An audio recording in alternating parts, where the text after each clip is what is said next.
¿Qué tal? Buenos días. Esta mañana vamos a hablar de corrupción con dos expertos en República.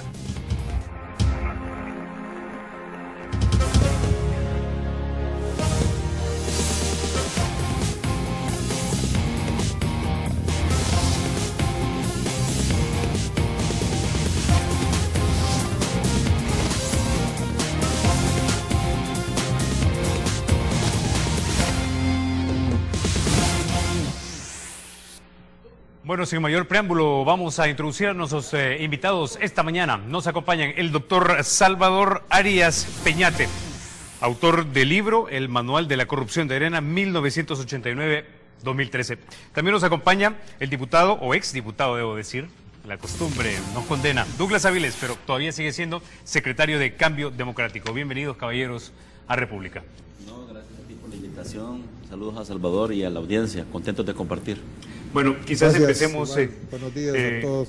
por esto, un gusto doctor. estar contigo. Este es un tema que usted ha estudiado, digamos, ampliamente y que definitivamente va a seguir hablando mucho, o se va a seguir hablando mucho de él, especialmente ahora a la luz de estos temas que están ocurriendo en Guatemala y esa corrupción en la que se encuentra este país, los guatemaltecos aparentemente ya tomando el toro por los cuernos y viendo qué hacer. La pregunta, ¿es la corrupción, doctor Arias, realmente la madre de todos los problemas que tenemos en el país?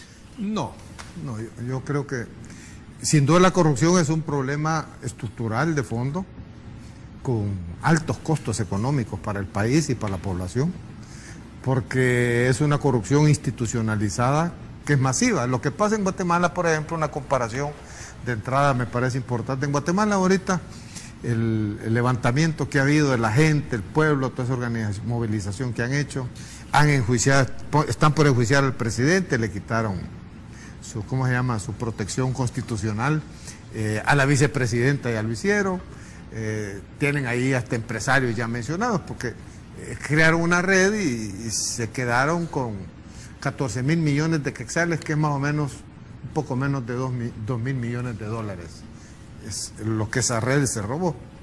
Entonces yo, platicando allá afuera con el compañero Avilés, le decía que solo en el año 2013, según un último estudio actualizado que se hizo, solo en el 2013, la corrupción y la evasión fiscal en El Salvador significó 2.495 millones de dólares. Y aquí no estamos viendo a la gente que se ha levantado. Pero en el estudio el libro que tú has mencionado, que fue una investigación de fondo, lo digo brevemente, para llegar a esos resultados, con un equipo sistematicé más de 15.300 periódicos, fundamentalmente Diario de Hoy y prensa gráfica, para que no hubiera duda de dónde estaba sacando la información, porque era una cosa que tenía que tener cierto respaldo. Claro, en algunas cosas se hizo un poco más de investigación, pero lo que da como resultado de eso, esa investigación, es una corrupción realmente terrible en el Estado. En el Estado de la corrupción de los 4 gobiernos de Arena, que la investigación llega hasta 2009, estaba todavía el gobierno de Funes en funciones, es un trabajo que hay que continuar, ¿verdad? Porque la corrupción se institucionalizó. Los gobiernos de Arena, la política económica neoliberal lleva aparejada la corrupción. Vamos a hablar y de desde eso, ese punto de vista es importante. Entonces tú ves ahí 2 datos básicos. Uno, la corrupción que yo sistematizo de esa investigación, en el caso del Estado, es una corrupción que llega a los 12,000 millones de dólares en cuanto a administración de fondos públicos y 24,000 millones de dólares de corrupción fiscal. A eso lo acabo de actualizar, la corrupción fiscal, por ese estudio que se hizo, y entonces entre el 2010 y el 2014 tenemos registrada corrupción fiscal privada, ¿verdad? Porque la corrupción fiscal es privada, ¿verdad? Por 12,000 millones de dólares más. O sea, quiere decir que el pueblo salvadoreño, la economía salvadoreña ha vivido una corrupción acumulada en el modelo neoliberal desde que llega Cristiani hasta el 2014 de más de 36,000 millones de dólares. Eso significaría que nosotros estaríamos en una situación económica diferente, en una situación social diferente, estaríamos de un punto de vista con menos delincuencia y por lo tanto tu punto de vista es correcto, que la corrupción es un elemento clave en la situación y en la crisis del país, aunque no solo es la determinante, porque la corrupción es un resultado de un sistema, de un esquema organizado para hacer corrupción, es un modelo que es corrupto en sí mismo. Ok, vamos a desglosar más adelante las cifras. Entonces, diputado Vilés, quisiera preguntarle lo siguiente. Si El Salvador, por ejemplo, sigue reprobado en transparencia que es un valor que debería insertarse dentro de una gran cultura. Ya lo dijo el doctor Arias, dice que la corrupción es resultado de un sistema, quizá de repente es resultado de una cultura que se ve plasmada, por ejemplo, en la manera en la que nosotros armamos un sistema legal, a quién le damos los votos, cómo se los damos, si eso se presta para que haya cuotas partidarias en instituciones que son claves para que no haya corrupción. Entonces, quisiera saber su punto de vista en ese sentido. Bueno, mira, primero, permíteme antes solo una apreciación sobre la introducción que hacías a esta entrevista. Decías, ¿es la corrupción el problema más grave que tiene El Salvador? En mi opinión, no. Okay. Para mí, el problema más grave que por años este y otros países han seguido teniendo es el elevado nivel de pobreza. Por cierto, la corrupción contribuye a empobrecer. Es uno de los graves factores que inciden en que el problema se agudice, pero en sí misma la pobreza es derivada de una serie de aspectos que son parte de un modelo económico, social, etc. Pero bueno, yendo al punto. Por otra parte, es importante señalar que El Salvador, por cierto, está debatiendo más fuertemente este tema, el del combate a la corrupción, por algunos aspectos que no debemos de evadir, mencionar. Por ejemplo, uno de esos aspectos es, y es positivo, que contra las críticas de lo que mencionamos, con lo que no nos sentimos a gusto en esto de la corrupción, ya hay legislación que se ha dado, que se ha aprobado por parte de la Asamblea, que está dando sus frutos. El trabajo del Instituto de Acceso a la Información cada vez es más novedoso, cada vez es más llamativo y cada vez suena más, porque está dando resoluciones inéditas en la historia de este país que están vinculadas a este tipo de casos. Ciertas situaciones que están ocurriendo en sede judicial, no sabemos su desenlace, y han ocurrido también, por ejemplo, casos en él, más allá de cómo resolvió el tribunal, se ventiló en un juicio, el caso del expresidente Flores, que no sabemos cómo irá a terminar, pero está siendo ventilado en sede judicial, el caso del Chaparral, para lo cual ha abierto un expediente la Fiscalía General de la República, etcétera. Son ejemplos de cómo El Salvador está debatiendo más sobre este tema del combate a la corrupción, precisamente porque también esta coyuntura está dándole mayor fuerza a que se posicione en la agenda de la discusión y en el centro de la discusión de los grandes temas en el país. Así ese paréntesis, porque me parece importante no dejar de ver el contexto de estas cosas. Eso dicho, ¿es insuficiente? Por supuesto. Eso dicho, es odioso saber que hay datos como los que mencionaba Salvador, de estudios que ellos han realizado, que nos están confirmando que el problema sigue siendo grave y genera un tremendo perjuicio al país. Por supuesto que sí. Y que se puede hacer más y debemos de tomar más acción en distintas áreas, también es cierto. Pero hay que matizarlo con algunos avances que estamos teniendo. Y a la luz de esos avances, entonces situar para dónde vamos y qué es lo que debemos de terminar de hacer para que la cosa camine. La transparencia, Carlos, está también asociada a este tema y a otros. Hay que separar. Una cosa es la corrupción como un flagelo terrible que casi siempre ocurre a las sombras o utilizando cierto tipo de prácticas que salen al paso a la legislación, le dan la vuelta y se esconden tras bambalinas para operar beneficios en favor de grupos o personas. Y otra cosa es el tema de la transparencia. La transparencia es, en mi opinión, como la llamada institucionalidad, es decir, las distintas instituciones que cada una ejercen una función de acuerdo a la ley, se abren en aquello que es posible y es lícito, a el escrutinio y a que se debata ampliamente y, de ser posible, públicamente sobre una cantidad de temas que antes eran tabú. En esa línea, sí yo siento que en el tema de la transparencia, tal como lo mencionaba hace un rato, por algunas cosas que han sucedido, vamos caminando. ¿Cuánto vamos caminando en el combate contra la corrupción? Ese es otro tema. Muy poco. En mi opinión, es ahí donde está el punto sobre la I. Y es ahí donde tenemos que situarnos qué es lo que hay que hacer. Y una última acotación. También somos muy dados, al hablar de corrupción, inmediatamente a enfocarnos, a deliberarlo sobre lo que pueda estar ocurriendo en el aparato del sector público, en el aparato del Estado, sector público fundamentalmente. Y es razonable en la medida en que resulta más odioso pensar que fondos del erario público puedan estar siendo usados de forma corrupta. Pero, ojo con esto, la corrupción, y lo dicen distintos estudios, Salvador lo sabe, no solo ocurre en las esferas públicas, también ocurre en otras esferas. En la parte privada también sucede. Tenemos buenos empresarios que son mayoría, pero también hay malas prácticas privadas y muchas de ellas pueden llegar a colindar con corrupción, por ejemplo, pero no únicamente tampoco ahí.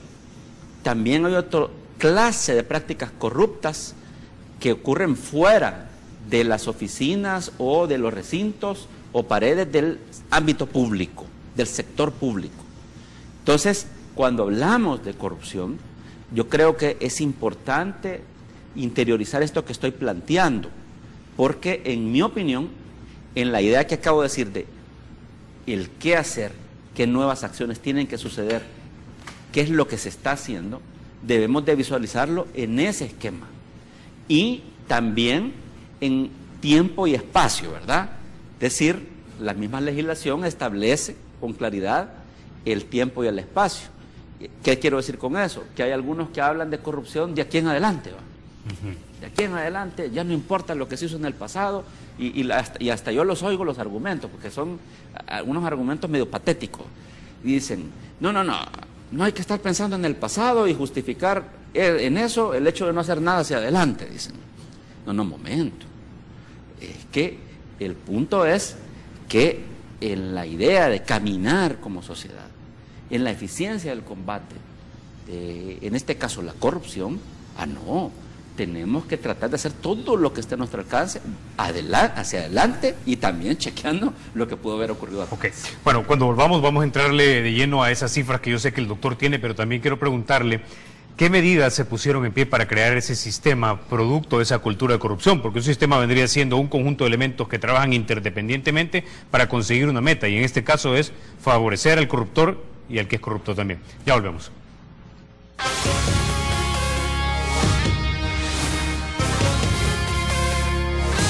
Bueno, doctor Arias, sabemos que la corrupción en nuestro país es histórica, pero hablando de la refundación de nuestra república a partir de 1992, ¿qué medidas políticas y económicas se pusieron en pie que pudieran ser inmorales, antiéticas, pero que fueron legales para posibilitar la exclusión, la pobreza, el desperdicio en el gasto público y todo lo que usted muy bien ha cuantificado? Ya vamos a hablar de las cifras también. Bueno, mira, desde que el expresidente Cristiani inició un proceso que les permitiera a ellos recomponer su riqueza. Y entonces empezaron una serie de medidas.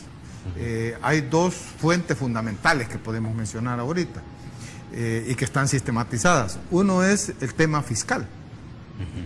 El señor expresidente Cristiani lo primero que hizo es quitarle el impuesto al patrimonio. Y virtualmente le pasó el impuesto a través del IVA a la gente para que no pagara el capital.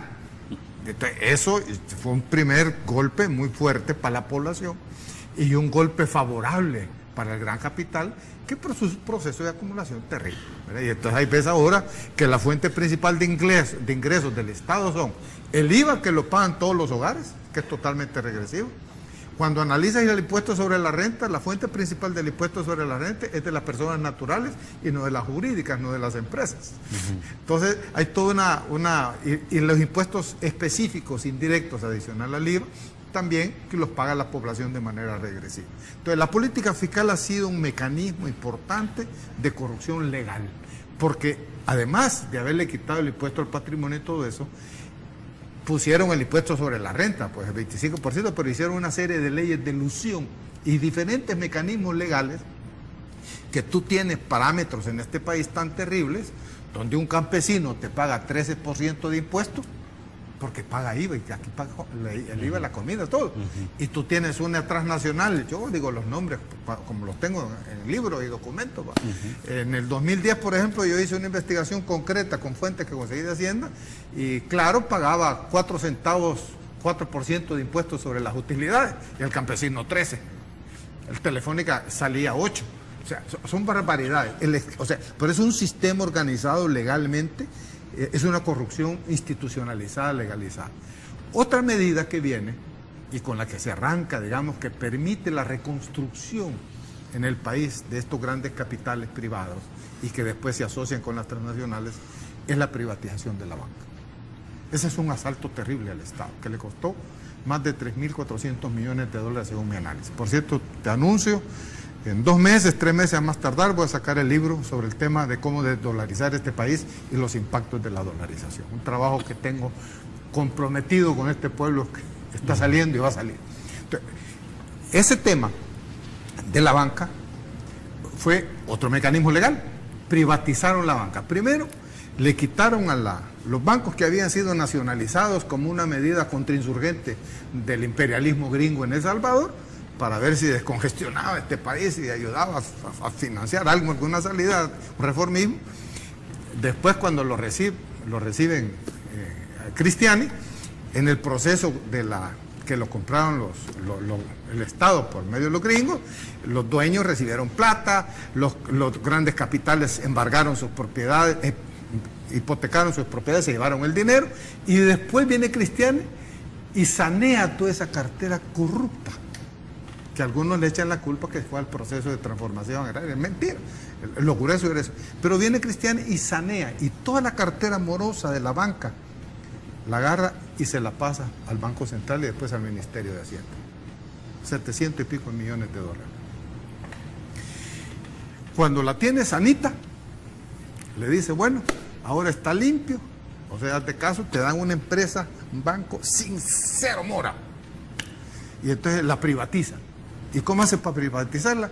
Hace una ley, dice, bueno, esta va a ser una banca democrática, dice. Aquí nadie va a poder tener más del 1% de acción.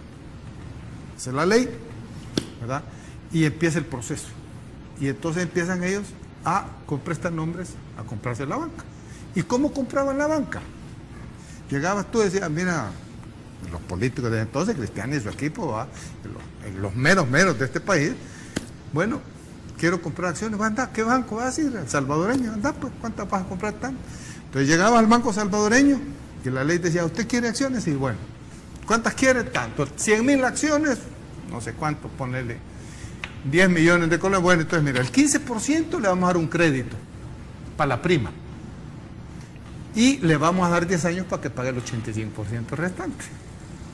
Entonces venías tú, llegabas sin 5 al banco y salías con 10 millones de colones en acciones de los bancos. Así se privatizó la banca. ¿Y qué pasó? Se llevaron con prestanombres.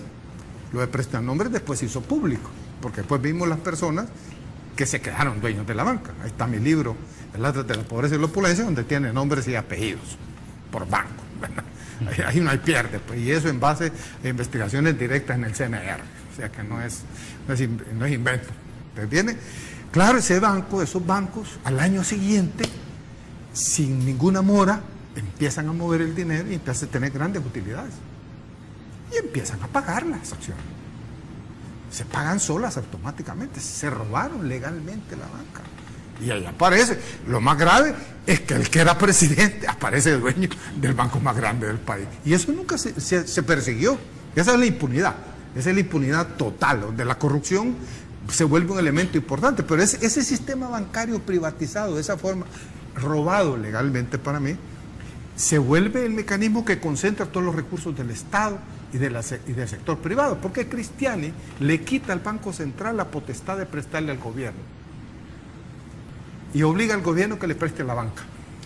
Entonces el gobierno tenía que prestar a la banca a altas tasas de interés, el Banco Central, en todo el mundo, los bancos centrales le prestan a su gobierno a tasas baratas, que recuperen costos, pero no especulativas.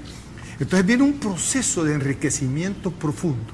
Esos son dos elementos de corrupción clave, pero aparte de eso, viene la corrupción de la administración de los fondos públicos, donde, como tú lo dices exactamente, compañero Avilés, no solo es el funcionario público el corrupto, sino que para que haya corrupción, bueno, hablemos de la Diego de Holguín, hablemos de tantos proyectos. Y déjeme detenerlo ahí, doctor, ¿sí? Para traer entonces aquí al diputado Douglas Avilés. Usted estuvo buen tiempo en la Asamblea Legislativa, me imagino que ahí se escucha de todo. Solo quiero sacar un dato acá y es el siguiente, ya que el doctor manejaba el dato de la administración de los fondos públicos. El incremento del gobierno por quinquenio ha sido aproximadamente de 3.989 millones a 22.951 millones en 2014.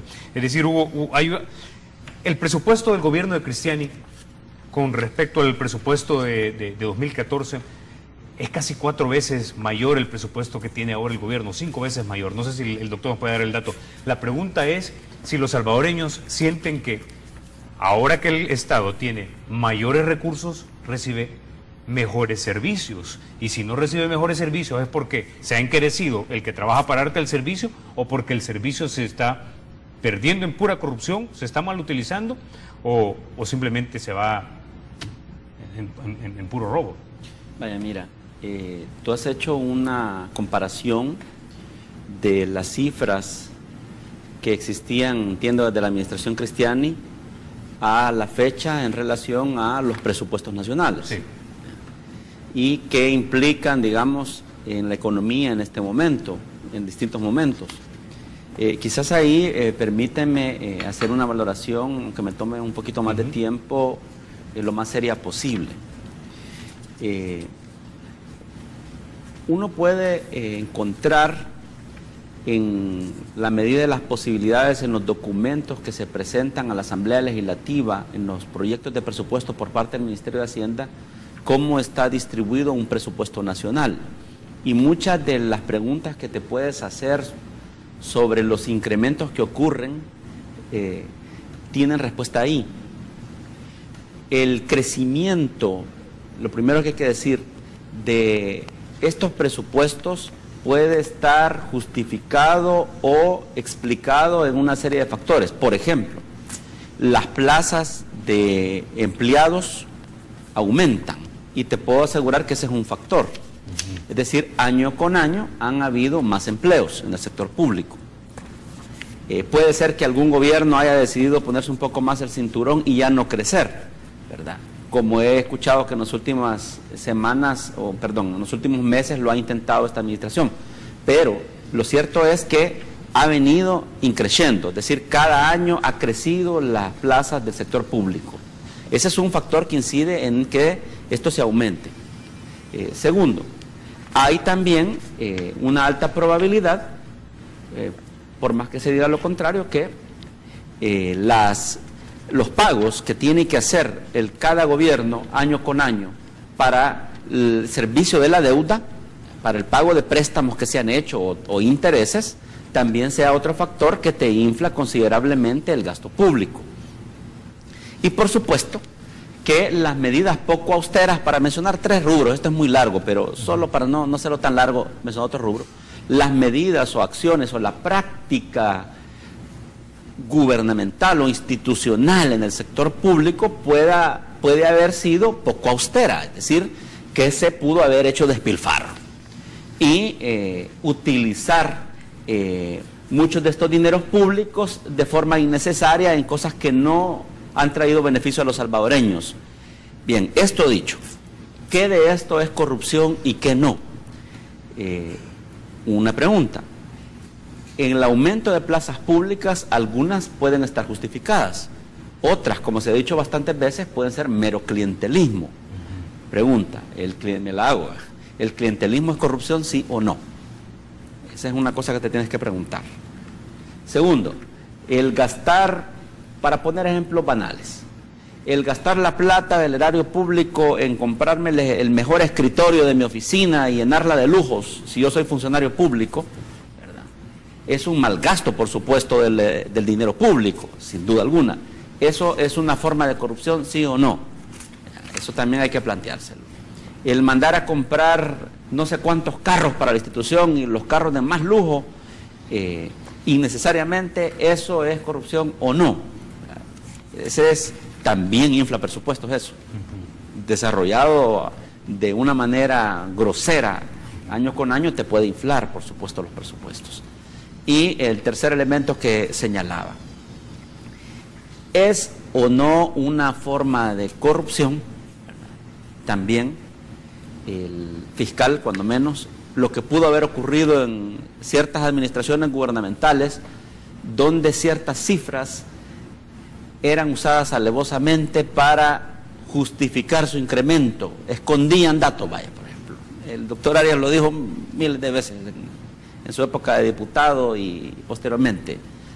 Es decir, lo que quiero situar es, hay que saber diferenciar entre lo que realmente son una serie de prácticas que pueden ser corruptas con otra serie de acciones que no necesariamente lo son, pero son igualmente odiosas y que deben de ser combatidas por la legislación que tenemos. Ahí puedes encontrar tú, insisto, mucho de las respuestas de por qué esos presupuestos crecen. Pero por supuesto, y esto es lo último que quiero decir, pero por supuesto que es cierto, porque tenemos casos que muchos de esos dineros públicos, algunos que han ido en los presupuestos de los datos que tú mencionabas y otros que han sido financiados extraordinariamente con nuevos empréstitos, han sido usados para inventarse obras, ¿ya?, o para simular proyectos de beneficio a la sociedad salvadoreña y han quedado en humo, ¿verdad? O incompletos o han quedado en humo. Y ahí podemos mencionar varios ejemplos, ¿verdad? Ya el doctor mencionaba la Diego de Holguín, los proyectos RESA de los hospitales públicos, que ya están todos siendo investigados por la Fiscalía y están en recinto fiscal, en sede judicial. Y evidentemente, ¿de dónde vino esos recursos? Insisto, vino de esos fondos que tú mencionabas y de otros que pudieron haber surgido por la vía de nuevos préstamos. Esa corrupción galopante, sin duda la tenemos a la vista y es claro que ha ocurrido. Y es en parte por lo que se inflaron esas cifras que tú estás mencionando. Pero lo que quería situar era que no necesariamente solo por eso, sino por otras prácticas que debemos de tener el sumo cuidado de saber identificar si son exactamente corrupción o no, o más bien otro tipo de accionar que no necesariamente sea corrupción, pero que evidentemente no es correcto. Bueno, doctor, tengo que ir a la pausa, Solo pero cuando volvamos... dar dos datos que creo que es importante, que en base a la pregunta que hiciste que estaba mencionando. Y te voy a tomar el año 2009, que es el último que tengo sistematizado, estoy actualizando este trabajo. El año 2009 el presupuesto global de la nación fue 3.628 millones de dólares. Cuando empezó Cristian en el 94, con Cristian el último año de él fue 1.099 millones. O sea, más de 3 veces el presupuesto. ¿Cuánto gastó en el fondo de salarios Cristiani? 587 millones de dólares. ¿Cuál fue el servicio de la deuda? El 94 cuando Cristiani, 65 millones de dólares. En el 2009, el último año de Antonio Saca, el presupuesto fue 3.628 millones. Fondo de salarios, 1.166 millones de dólares. Y ahí está el número de empleados públicos, 138.738 empleados públicos. ¿Y en qué se fue el resto de los 3.000? Servicio de la deuda, 2.291 millones de dólares. ¿Estás viendo un servicio de la deuda? El doble del fondo de salarios. Por eso que el principal problema desde el punto de gasto del Estado es, y yo lo he dicho, tengo un libro que se llama La trampa y la deuda, que sistematiza el tema, El tema de la deuda es el principal gasto del Estado, el servicio de la deuda. Pero hay que corregir el problema de la deuda. Entonces, si tú tienes más del servicio de la deuda, tienes la corrupción con 2.000 y pico de millones de dólares anuales, tú tenés que, si no hubiera corrupción, para empezar, no tendrías deuda.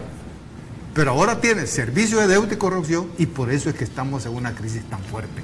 Financieramente hablando, desde el punto de vista del Estado y desde el punto de vista económico, en términos de que no podemos levantar la inversión en este país, porque se va en corrupción fiscal, que es corrupción privada, y se va en el servicio de la deuda. Ahí tienes dos problemas. Para recapitular, doctor, una vez más, el servicio de la deuda al final del año de Cristiano, ¿cuánto de Cristiani cuánto era? ¿Y cuándo a final de Cristiano, el último año Cristiani, que fue en 1994, era 65 millones sí, lo que pagábamos anualmente en concepto de deuda. Y ahora son... bueno, ese año, a un año anterior fueron 138, el año anterior, el 93, fueron 743, ¿verdad? Entonces, ahí está año por año el servicio de la deuda, pero sin duda se ha disparado, porque el modelo neoliberal y la corrupción te llevó a más deuda. Lo que tú decías, los préstamos. ¿Cuánto financiamiento hubo? ¿Tú ves cuánto era el presupuesto inicial de la Diego Doldín y en cuánto terminó? O lo Raza, o tantos proyectos que se invirtió préstamos y se robaron. Mira, yo tengo otro estudio, otro libro que está relacionado con el tema del impacto de los terremotos y el clima, medio ambiente en la economía salvadoreña. Y el terremoto del 2001, ¿va? La corrupción que hubo, el terremoto del 2001 fue terrible. ¿Por qué? Porque ahí no solo el Estado recibió donaciones, sino que usó préstamos y no se invirtieron. De ahí dice algunos, ¿va?, que nunca se investigó, que resurgió el Capital Poma, que estaba en crisis, porque él administró los fondos, porque dijo Flores, esto de que no lo administre el gobierno, que lo administre el sector privado, porque es el que es sanito, ese no roba, porque ya tiene.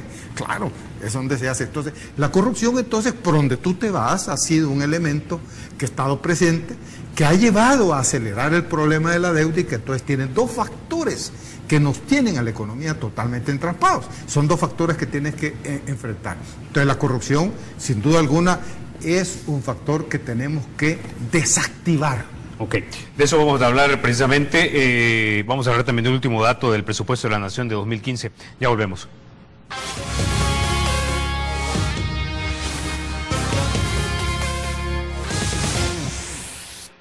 Douglas, quisiera retomar esos datos una vez más. El presupuesto, de acuerdo a la investigación del doctor Arias de Alfredo Cristiani, para 1994 era de 1.000.099.000. Para 2015, el presupuesto, según un reporte del periódico El Mundo, es 4.823 millones de dólares. Y pasamos de un servicio de deuda de 65 a 130 millones, según la investigación del doctor, a más de 2.000 millones. La pregunta es, con toda esa cantidad de dinero que nos hemos gastado, ¿no deberíamos tener mejores hospitales, escuelas de primera, medicinas en los centros de salud? La Diego de Holguín, o ahora Monseñor Romero, haber sido construida cuando tenía que haber sido construida. ¿No deberíamos tener un país distinto con esta cantidad de dinero que nos hemos gastado? Claro que sí. Y déjame matizarte los datos. Lo que tú mencionabas de cómo ha crecido el dinero público trasladado en presupuestos nacionales, casi siempre en los últimos tiempos se dan cifras sin tomar en consideración o incluir la deuda que tenemos en el sistema previsional, que supera los 24.000 millones de dólares. Hay que decir, en honor a la verdad, que en los últimos 2 años, por lo menos, el ministro de Hacienda al menos te pone deuda sin pensiones y deuda con pensiones. Pero cuando ya la incluyes es más grave la cosa. Pero bueno, por supuesto que yo pienso que nadie debe dudar que con todo este dinero que año con año hemos ido incorporando en los presupuestos públicos, mucho de acuerdo a fondos propios, como origen de fondos propios, y otro por endeudamiento, nos debieron haber ya dado a estas alturas alguna holgura y un mejor nivel de vida a los salvadoreños en los distintos ámbitos. En algunos casos, y son los menos, se pudo haber logrado, pero en la mayoría no. y evidentemente, a pesar de que estudios incluso hace 10 años nos estaban señalando que El Salvador iba bien en el combate contra la pobreza, en los hechos más palpables, cuando ya uno entra a estudiar de forma más específica ciertos programas de ayuda social, se da cuenta que el nivel de vida realmente no era el que deseábamos tener. Y esto en gran medida porque los dineros no se estaban ocupando de forma eficiente, por un lado, pero por otro, muy probablemente porque estaban siendo destinados o desviados para otra clase de prácticas corruptas. La corrupción le ha hecho mucho daño al avance de las sociedades y El Salvador no es la excepción. Nos ha imposibilitado tener avances a nivel de infraestructura, están a la vista, caso Diego de Holguín.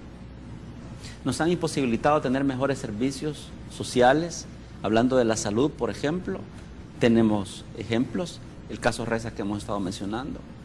En educación hay casos que son menos sonados, pero años atrás recuerdo que se estuvo haciendo algunas investigaciones porque en algunos proyectos de préstamo que le fueron concedidos a El Salvador para el área educativa, aparecían ahí consultorías millonarias, que fue motivo de todo un debate, producto de que se puso en el centro de la discusión la denuncia de esto.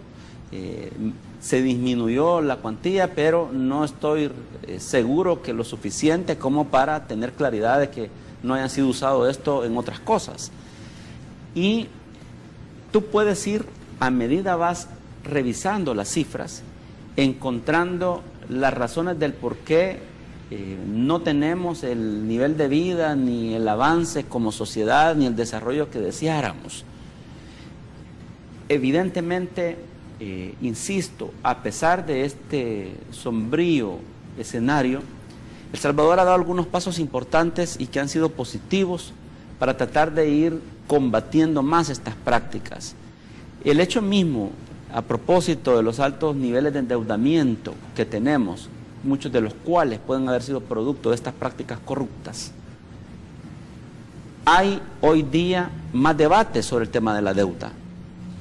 Hay hoy día más polémica por saber si es conveniente o no ciertos préstamos al país. Cada vez se ventila más. Pero hablábamos de un tema que nos parece esencial con el doctor Arias hace un momento fuera de cámaras.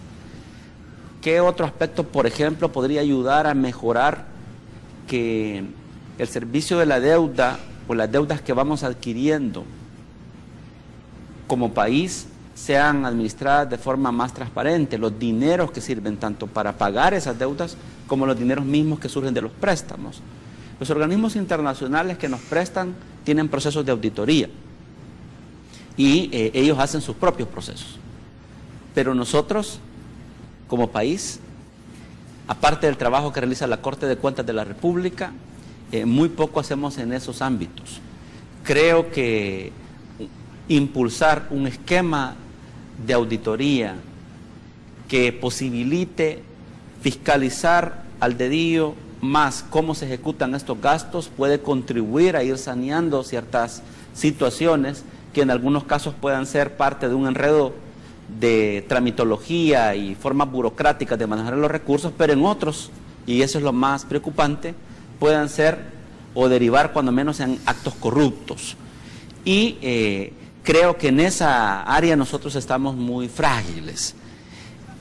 Hay que saber decir también, te lo decía antes del último corte, hay ciertas maneras de operar con la corrupción que son realizados en esquemas complejos. Es decir, todo el mundo puede ahora saber, bueno, dicen que el dinero de la deuda de Holguín se lo robaron, y eso está claro porque la carretera la tuvo que terminar la administración Funes y no el gobierno anterior. O se robaron el dinero de los hospitales porque maternidad no se construyó en su momento, se tuvo que construir con otro nuevo préstamo que aprobamos en la legislatura pasada. Esas cosas, digamos, están evidentes, claras, pero hay ciertas prácticas donde se esconde la corrupción, donde el polvo más denso se va abajo de la alfombra, ese polvo llamado corrupción, muy negro, que se esconde detrás de operaciones complejas que se realizan a veces en la manera como se procesan presupuestos o cierto tipo de esquemas que posibilitan que estos dineros queden escondidos o se reflejen como ejecutados, y en la práctica sucede tal cual nos lo ilustraba el doctor, que han sido usados, quién sabe para otras cosas corruptas. Ok, en este punto quisiera traer al doctor Arias y preguntarle, ¿qué es lo que posibilita esto? ¿Es el sistema proporcional de nuestro sistema electoral que imposibilita que haya un partido que tenga mayoría para investigar al gobierno de turno, es decir, formar comisiones serias que investiguen? ¿Es este sistema también el que posibilita el reparto de cuotas en instituciones claves como la Fiscalía o la Corte de Cuentas, que una no cuenta y la otra pareciera que investiga más de un lado que de otro? Pues mira, yo creo que sin duda alguna el esquema político tiene que ver en esto, pues. O sea, porque yo, aparte de ser economista, pues también soy político y he sido diputado y soy de un partido. Y la realidad es que el tema sí tiene que ver con eso. Y solo voy a dar un ejemplo reciente.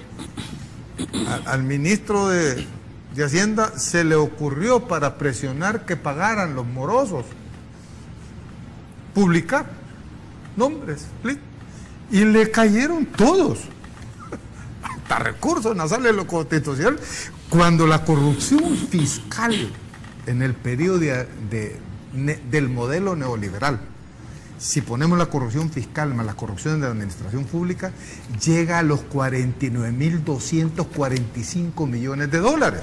Y esto se sabe, si esto está publicado, se ha discutido, pero nomás quieres destaparlo. No tenés correlación, porque la defensa de los intereses de los que mandan en este país, que manejan lo económico y que son los que están detrás de este volado grueso, no permiten que se hagan transformaciones que destapen esto judicialmente, y tienen su mecanismo. Creo que las denuncias que hay sobre el actual fiscal, que no procede, son inmensas, pero ha sido, pero no solo es es de todos los fiscales. Yo me acuerdo cuando usted era diputado, el 2005 creo, 2005, en la Comisión Financiera llegó el tema del lavado, y agarramos esa ley y dijimos, bueno, vamos a cambiar, realmente la vamos a meter, porque es una ley que está hecha para ser lavado. Te investigan si mueves en efectivo, creo que 5.000 colones por allá. Es absurdo. Entonces, básicamente, y a discrecionalidad de los bancos se informa. Es decir, estos grupos poderosos tienen sus operarios políticos que no permiten que eso pase. Operarios políticos y mecanismos legales. Y se me acaba el tiempo, pero esta pregunta va para los dos brevemente en 20 segundos. ¿Necesitamos entonces nosotros unas CICIES en El Salvador? No. Yo creo que las CICIES, nosotros son los salvadoreños, con el Estado nuestro tenemos que asumir la responsabilidad de este tema. Okay. Y con el pueblo organizado, porque solo en el gobierno no se puede. Tiene que haber un pueblo organizado que demande esto. Yo quisiera ver marchas del pueblo que demande, hagamos una cruzada contra la corrupción fiscal en este país. Ok, doctor, se me acaba el tiempo. Yo lo quiero decir con la serenidad y seriedad del caso rápidamente. Creo que El Salvador y las instituciones, la mayor parte, no todas, todavía tienen la posibilidad de poder hacer el trabajo. Siento que no estamos a nivel de Guatemala, con todo el amor a nuestros compatriotas guatemaltecos, y no estamos en una situación de ese tipo. Tenemos una fiscalía, tenemos una Corte Suprema de Justicia y tenemos un Ejecutivo que, en mi opinión, están intentando hacer las cosas. No todos lo están haciendo bien, no todas las instancias que se han creado y las que la ley posibilita están haciendo lo que deben de hacer, pero se pueden instalar incluso algunas instancias localmente que hagan esa parte del trabajo en los márgenes que la ley nos lo permite. Ok, caballeros, último se me acabó el tiempo. Solo un puntito, mira, 10 segundos, doctor. Mira, nosotros necesitamos, acuérdate de una cosa, el Estado no es el corrupto. Los actos de corrupción del Estado es por las personas que lo manejan.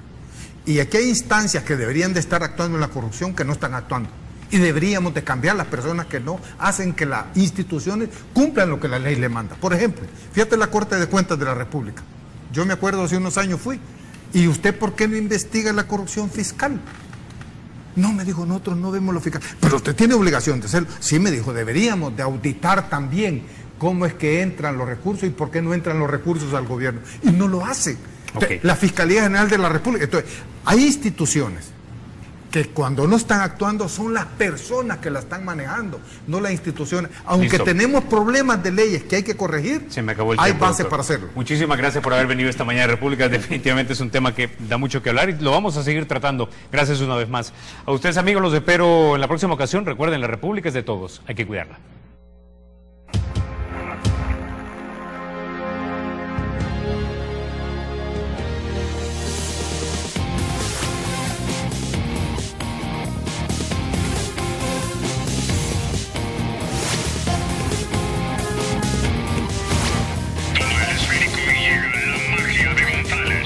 El Estado es y será siempre libre e independiente y no será jamás el patrimonio de ninguna familia ni